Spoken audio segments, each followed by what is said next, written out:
Ce programme vous est présenté par Norway Magazine, le nouveau magazine régional et urbain.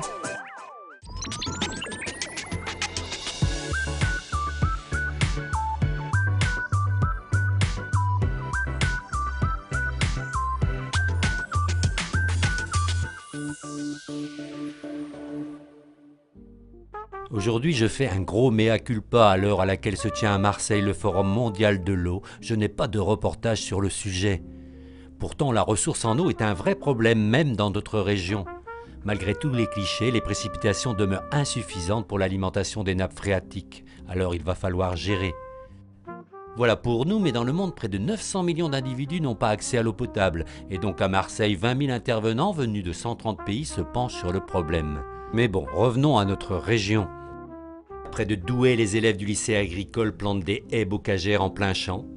La conférence régionale de l'agriculture biologique s'est tenue à Lille. Faire son compost, les Douaisiens ont à leur disposition des formateurs. Producteurs et consommateurs se sont rencontrés au cours d'un salon à Saint-Laurent-de-Blangy.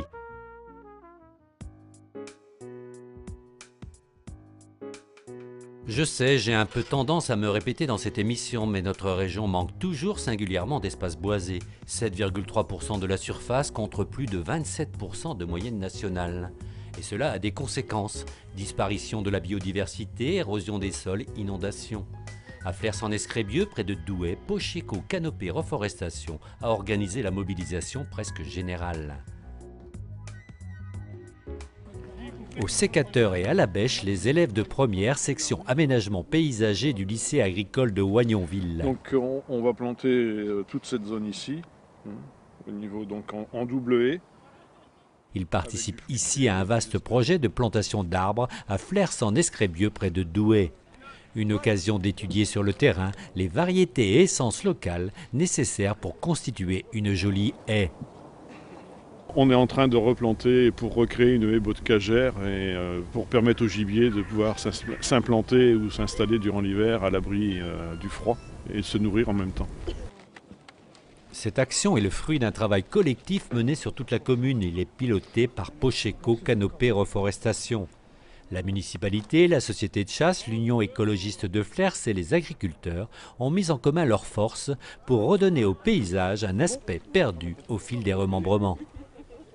On s'aperçoit aussi que finalement produire que pour produire, c'est pas la peine. Il faut aussi avoir. C'est très joli de voir une haie dans les champs, quoi.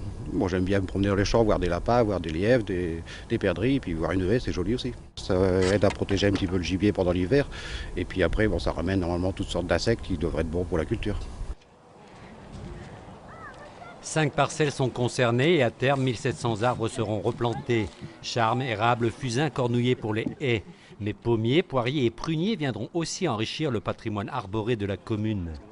La pomme cabarette, par exemple, variété ancienne récupérée au Conservatoire botanique national de Bailleul, trouvera ici un terrain propice à sa sauvegarde. On a permis à cette variété fruitière de trouver un endroit privilégié où on est sûr qu'elle sera conduite en exploitation. Et si d'aventure on voit que cette espérance disparaît sur d'autres territoires, on saura qu'il y a de la cabarette et qu'on peut revenir récupérer des greffons pour remettre en culture cette essence. Bourgeon extérieur, hein. Là.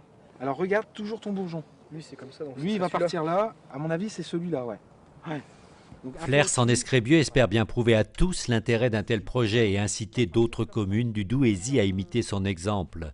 La tâche est d'importance car le Nord-Pas-de-Calais, avec ses 7% de surface boisée, fait figure de parent pauvre dans notre beau pays.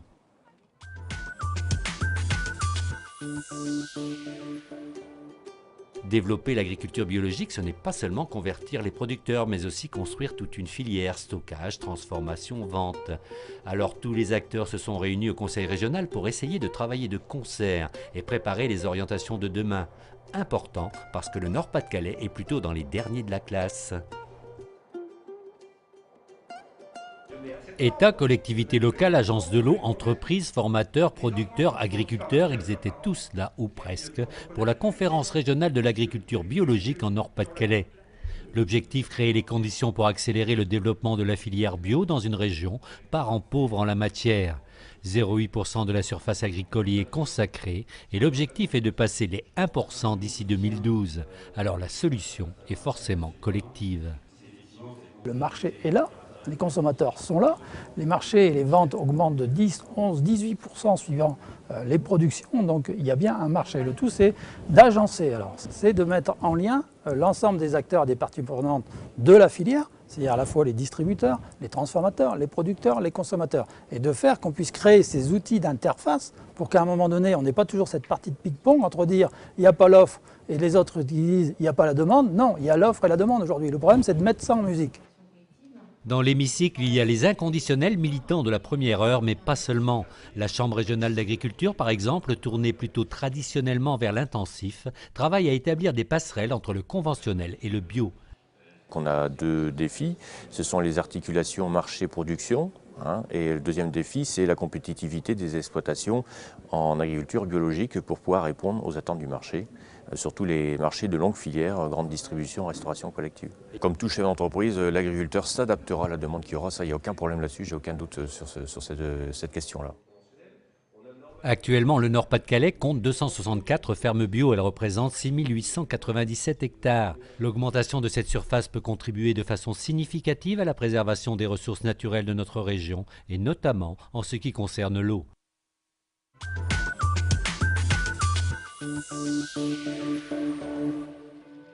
Faire du compost, cela sert pour le jardin, mais pas seulement. Et l'avantage, cela réduit considérablement les déchets à traiter. Dans le Pas-de-Calais, 82 communes ont formé des guides composteurs, 180 depuis 2007, et ils expliquent à qui veut l'entendre, le compostage est même possible en appartement.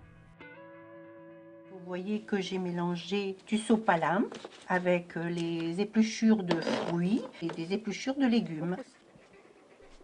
Pour comprendre l'utilité de cette mixture, il faut suivre Brigitte au fond du jardin.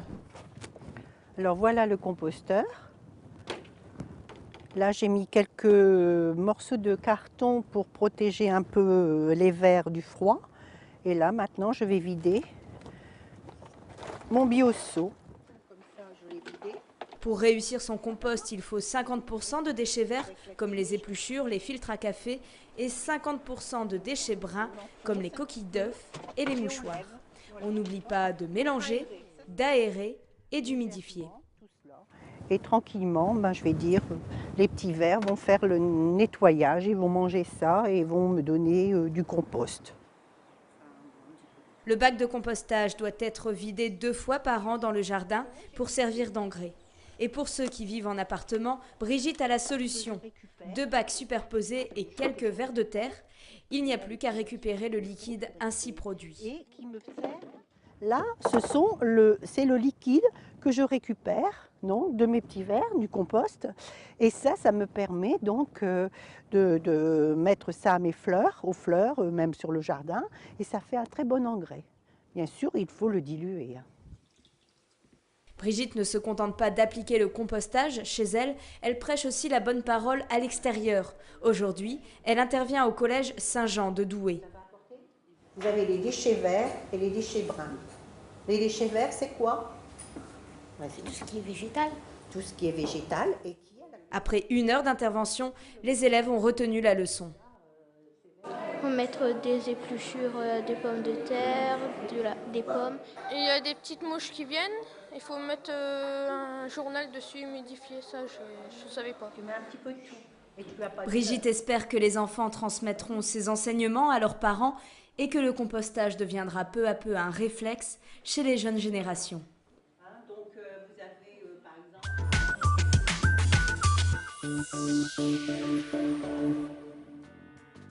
Directement du producteur au consommateur, cela s'appelle un circuit court. Moins de transport, moins d'entrepôts frigorifiques et des prix de vente décents pour les productions locales. C'est tout bénéfice. La Chambre régionale d'agriculture a choisi de faciliter la rencontre entre les acheteurs et les fournisseurs avec un site internet offrealimentaire-npdc.com et a en plus organisé un salon à Arras. Jean-Baptiste Goris est producteur fermier dans l'Avesnois. Pour vendre ses produits, il favorise la proximité avec les consommateurs. Ce lundi 12 mars, il participe au premier salon Circuit de proximité organisé par la Chambre régionale de l'agriculture. L'idée est simple, réunir aussi bien les producteurs que les acheteurs, qu'ils soient issus des collectivités locales ou d'entreprises agroalimentaires. Pour les producteurs, c'est une manière de développer son activité tout en conservant cette philosophie de relation de proximité. L'idée, c'est clairement que le consommateur ait la même impression que quand il vient le chercher à la ferme, puisqu'on a un magasin à la ferme, là il va le retrouver dans son supermarché, mais il va voir que c'est la ferme du Tout-Vent et ça va lui faire tilt. Au pire, il pianote sur internet, il va nous trouver tout de suite et il va voir le produit, comment il a été fait, d'où il vient et par qui il a été fait en fin de compte. C'est un geste intéressant d'une part parce qu'on favorise la production locale, on essaie aussi de valoriser les savoir-faire locaux et puis aussi ça permet de faire travailler les gens de la région. Dans la région, 19% des exploitations agricoles commercialisent leur production en circuit court, un gage de qualité et de respect de l'environnement. La vente directe a toujours existé, mais aujourd'hui, il convient juste de la formaliser pour la développer encore un peu plus. C'est quand on est sur un territoire comme le nôtre, avec la qualité des terres, les conditions climatiques, le savoir-faire des gens du Nord et du Pas-de-Calais, l'agroalimentaire qui existe et avoir 4 millions de consommateurs, nous avons une carte à jouer. Ce salon n'est qu'une première étape. Un site internet, Offre alimentaire en Nord-Pas-de-Calais, a été créé. Réservé aux professionnels, il permet très rapidement de mettre en lien fournisseurs et acheteurs, tout pour que le manger local devienne un leitmotiv régional.